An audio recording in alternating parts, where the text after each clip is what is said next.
শাকিব খানের সোলজার সিনেমার shooting video viral, যেখানে দেখা যাচ্ছে শাকিব খান ভাই খুবই আত্মহারা হয়ে খুশিতে হাত নাড়াচ্ছে জনগণকে।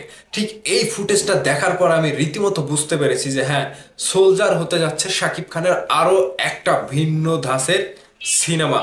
প্রযোজনা প্রতিষ্ঠানের কথা অনুযায়ী শাকিব খান ভাই সোলজার সিনেমাতে নিজেকে যেভাবে প্রেজেন্ট করেছে ঠিক প্রত্যেকটাই অন্য লেভেলের হতে যাচ্ছে। কিন্তু এই ফুটেজটা নিয়ে, এই শুটিং ভিডিও ভাইরাল নিয়ে যতটা খুশি হয়েছি তার থেকেও দ্বিগুণ আকারে কষ্ট পেয়েছি যে একটা বড় কমার্শিয়াল সিনেমার শুটিং সেট থেকে এরকম একটা গুরুত্বপূর্ণ ফুটেজ, নায়কের লুক নিয়ে, নায়কের হাঁটার স্টাইল কিংবা নায়ক একটা গুরুত্বপূর্ণ চরিত্রে অভিনয় করছে, আর সেই ফুটেজটা কিভাবে ভাইরাল হয়। গতকালকে তানজিন তিশার যে পোস্টারটা রিলিজ হয়েছে সেখানে কোনো মানে ঘটনা ছাড়াই, কোনো খবর দেওয়া ছাড়াই, আগ মুহূর্তে কোনো কিছু জানানো ছাড়াই প্রযোজনা প্রতিষ্ঠান রিলিজ করে দিয়েছে। হুট করে যেভাবে পোস্ট করে দিয়েছে সেটা দেখে বোঝা যাচ্ছে যে সোলজার সিনেমার প্রযোজনা প্রতিষ্ঠান অনেকটা এখনো আনপ্রফেশনাল।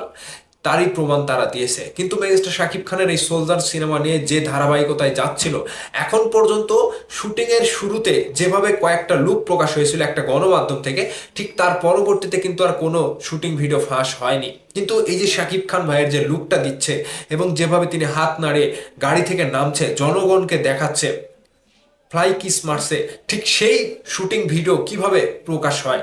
তাহলে কি শাকিব খানের সিনেমার পেছনে বড় কোনো শত্রু রয়েছে, নাকি শুটিং স্পট থেকেই যারা শুটিং স্পটে কাজ করে, যারা সিনেমার সাথে সংযুক্ত, তারাই এগুলো ভিডিও করে সোশ্যাল মিডিয়াতে প্রকাশ করে দিচ্ছে?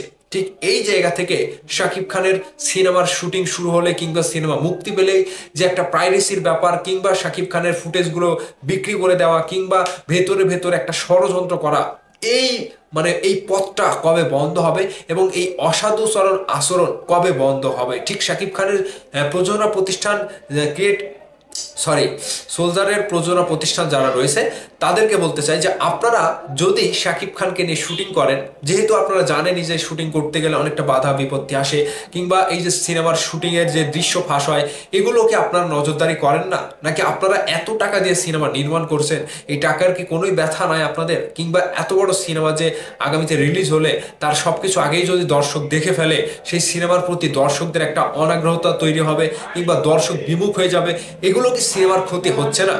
তাই সোলজার টিমের প্রত্যেকটা সদস্যকে আপনারা এমনভাবে কড়া করে আইনের মাধ্যমে নির্দেশ দিয়ে দেন যে একটা ফুটেজ যদি ভাইরাল হয় তাহলে আপনাদেরকে জবাবদিহিতা দিতে হবে, কিংবা প্রত্যেকটা সদস্যকে চেক করে করে এই সিনেমার ফুটেজকে লিক করছে, এই সিনেমার শুটিং ভিডিওকে ভাইরাল করছে, তাদেরকে একটা সাজা দেওয়া হবে, কিংবা তাদের উপরে একটা কড়া নির্দেশ দেওয়া হবে।